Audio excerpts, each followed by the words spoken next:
Jadi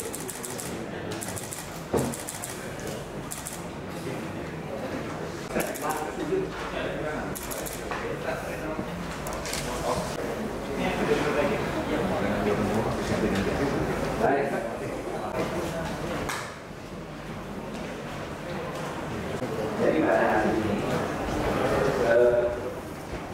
kita video anggota FPI dukung bayar ISIS.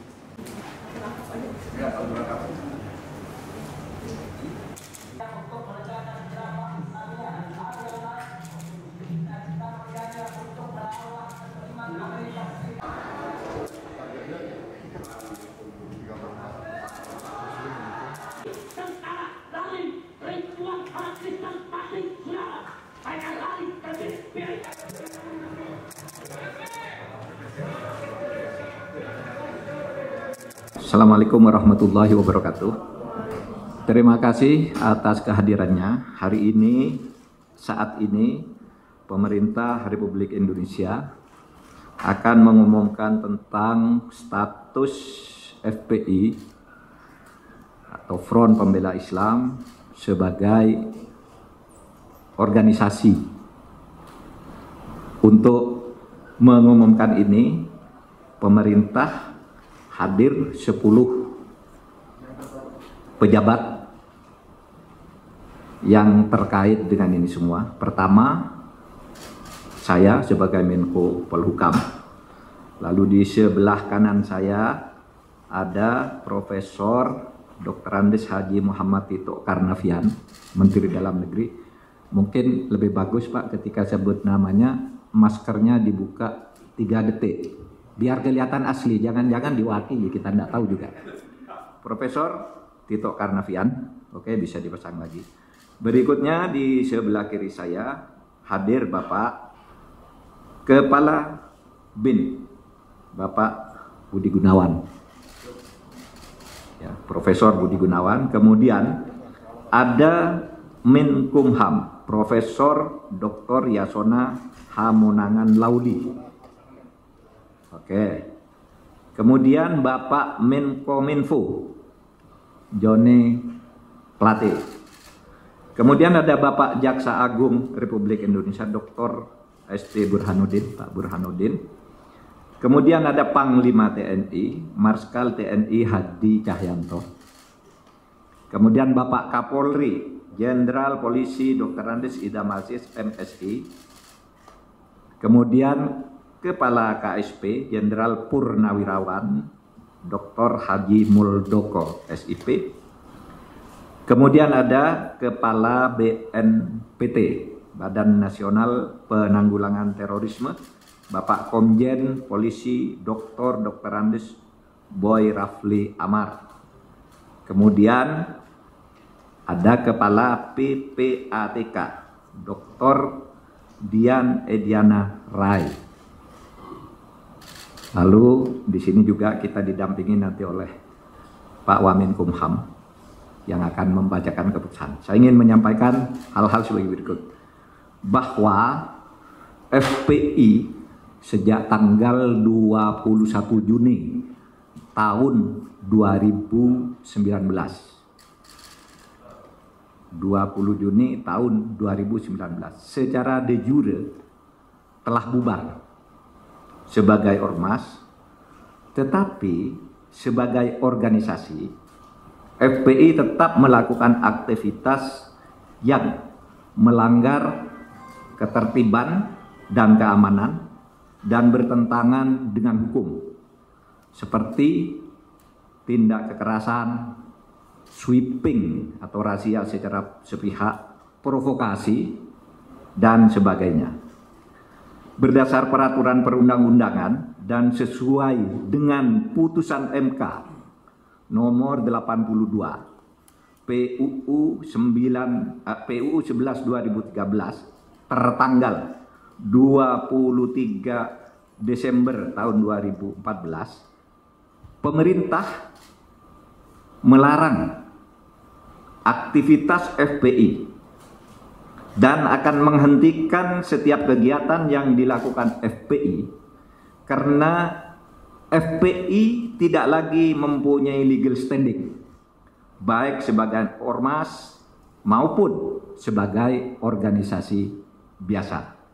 Jadi dengan adanya larangan ini tidak punya legal standing ya, kepada aparat-aparat pemerintah pusat dan daerah. Kalau ada sebuah organisasi mengatasnamakan FPI, itu dianggap tidak ada dan harus ditolak karena legal standingnya tidak ada terhitung hari ini. 4. Pelanggaran kegiatan FPI ini dituangkan di dalam keputusan bersama 6 pejabat tertinggi di kementerian dan lembaga, yakni Menteri Dalam Negeri, Menteri Hukum dan HAM, Menko-Minfo, Jaksa Agung, Kapolri, dan Kepala BNPT. Untuk itu dipersilakan kepada Bapak Wamenkumham, Wakil Menteri Hukum dan HAM, Profesor Umar Syarif Hiyari, Profesor Edi Umar Syarif Hiyari, untuk membacakan SKB ini selengkapnya.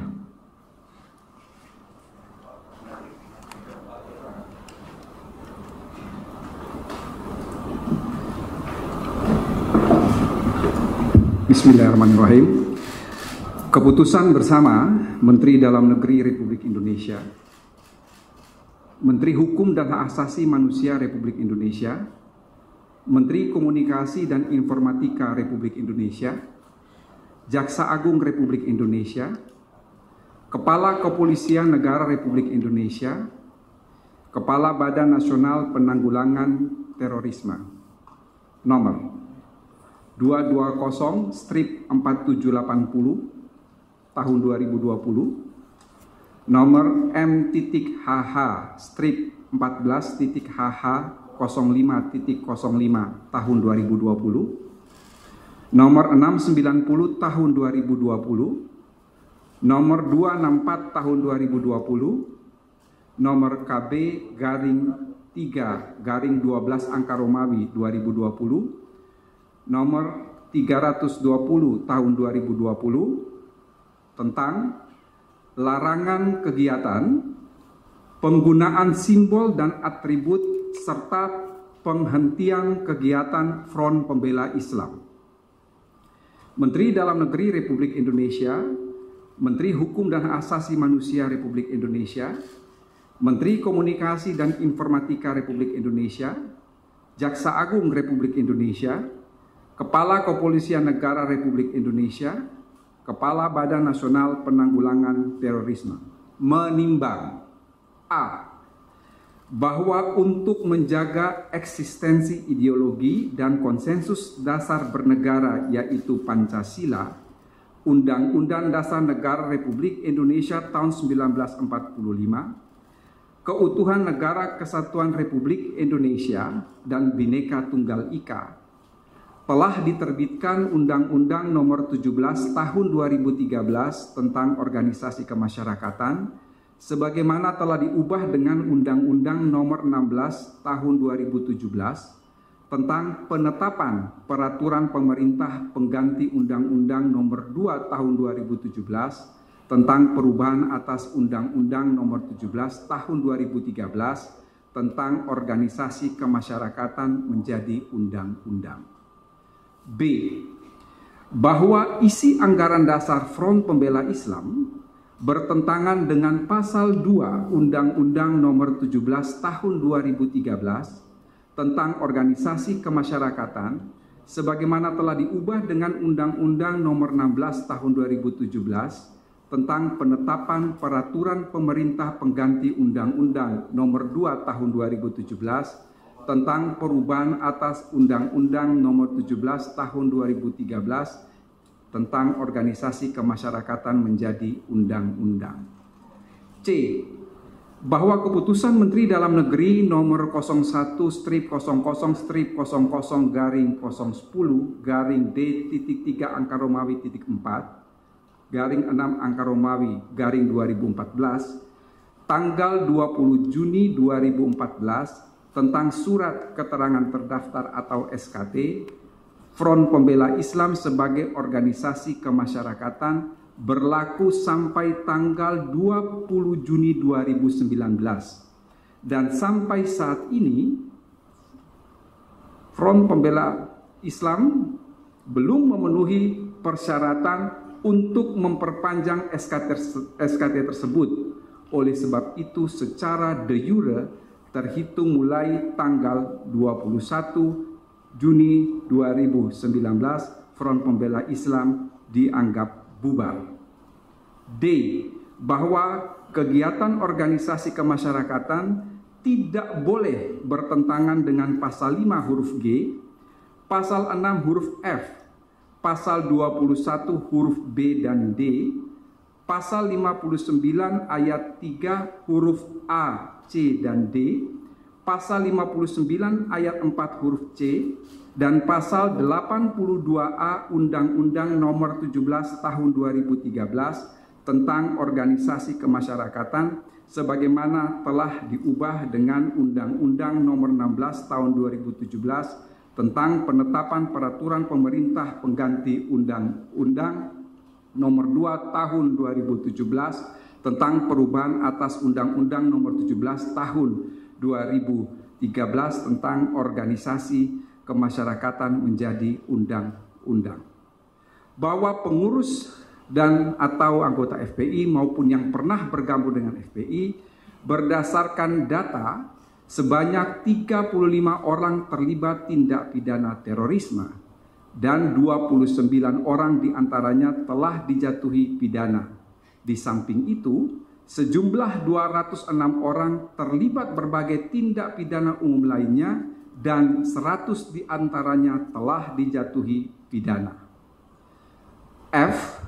Bahwa jika menurut penilaian atau dugaannya sendiri terjadi pelanggaran ketentuan hukum, maka pengurus dan atau anggota FPI kerap kali melakukan berbagai tindakan razia atau sweeping di tengah-tengah masyarakat yang sebenarnya hal tersebut menjadi tugas dan wewenang aparat penegak hukum. G. Berdasarkan pertimbangan sebagaimana dimaksud dalam huruf A sampai dengan huruf F, perlu menetapkan keputusan bersama Menteri Dalam Negeri Republik Indonesia, Menteri Hukum dan Asasi Manusia Republik Indonesia, Menteri Komunikasi dan Informatika Republik Indonesia, Jaksa Agung Republik Indonesia, Kepala Kepolisian Negara Republik Indonesia, Kepala Badan Nasional Penanggulangan Terorisme tentang larangan kegiatan, penggunaan simbol dan atribut serta penghentian kegiatan Front Pembela Islam. Mengingat 1. Pasal 28, Pasal 28C ayat 2, Pasal 28E ayat 3 dan Pasal 28J Undang-Undang Dasar Negara Republik Indonesia tahun 1945. 2. Undang-Undang Nomor 39 tahun 1999 tentang Hak Asasi Manusia, Lembaran Negara Republik Indonesia tahun 1999 Nomor 165, tambahan Lembaran Negara Republik Indonesia Nomor 3886. 3. Undang-Undang Nomor 23 Tahun 2014 tentang Pemerintah Daerah, Lembaran Negara Republik Indonesia tahun 2014 Nomor 244, tambahan Lembaran Negara Republik Indonesia Nomor 5587, sebagaimana telah beberapa kali diubah terakhir dengan Undang-Undang Nomor 9 Tahun 2015 tentang perubahan kedua atas Undang-Undang Nomor 23 Tahun 2014 tentang Pemerintahan Daerah, Lembaran Negara Republik Indonesia tahun 2015 Nomor 58, tambahan Lembaran Negara Republik Indonesia Nomor 5679. 4. Undang-Undang Nomor 17 Tahun 2013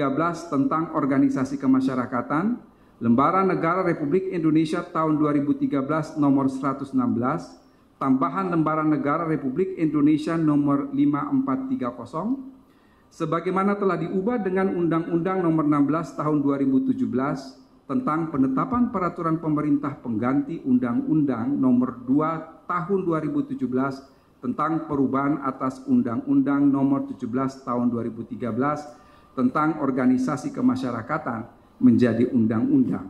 Lembaran Negara Republik Indonesia tahun 2017 Nomor 138, tambahan Lembaran Negara Republik Indonesia Nomor 6084. 5. Putusan Mahkamah Konstitusi Nomor 80/PUU/11 tanggal 23 Desember 2014 memutuskan, menetapkan keputusan bersama Menteri Dalam Negeri Republik Indonesia, Menteri Hukum dan Asasi Manusia Republik Indonesia, Menteri Komunikasi dan Informatika Republik Indonesia, Jaksa Agung Republik Indonesia, Kepala Kepolisian Negara Republik Indonesia, Kepala Badan Nasional Penanggulangan Terorisme tentang larangan kegiatan, penggunaan simbol dan atribut serta penghentian kegiatan Front Pembela Islam. Kesatu, menyatakan Front Pembela Islam adalah organisasi yang tidak terdaftar sebagai organisasi kemasyarakatan sebagaimana diatur dalam peraturan perundang-undangan, sehingga secara de jure telah bubar sebagai organisasi kemasyarakatan. Kedua, Front Pembela Islam sebagai organisasi kemasyarakatan yang secara de jure telah bubar, pada kenyataannya masih terus melakukan berbagai kegiatan yang mengganggu ketentraman, ketertiban umum, dan bertentangan dengan hukum. Ketiga, melarang dilakukannya kegiatan, penggunaan simbol dan atribut Front Pembela Islam dalam wilayah hukum Negara Kesatuan Republik Indonesia. Keempat, apabila terjadi pelanggaran sebagaimana diuraikan dalam diktum ketiga di atas, aparat penegak hukum akan menghentikan seluruh kegiatan yang sedang dilaksanakan oleh Front Pembela Islam. Kelima, meminta kepada masyarakat untuk tidak terpengaruh dan terlibat dalam kegiatan penggunaan simbol dan atribut Front Pembela Islam. B. Untuk melaporkan kepada aparat penegak hukum setiap kegiatan penggunaan simbol dan atribut Front Pembela Islam. Keenam, kementerian, lembaga yang mendatangani surat keputusan bersama ini agar melakukan koordinasi dan mengambil langkah-langkah penegakan hukum sesuai dengan ketentuan perundang-undangan. Ketujuh, keputusan bersama ini mulai berlaku pada tanggal ditetapkan di Jakarta pada tanggal 30 Desember 2020.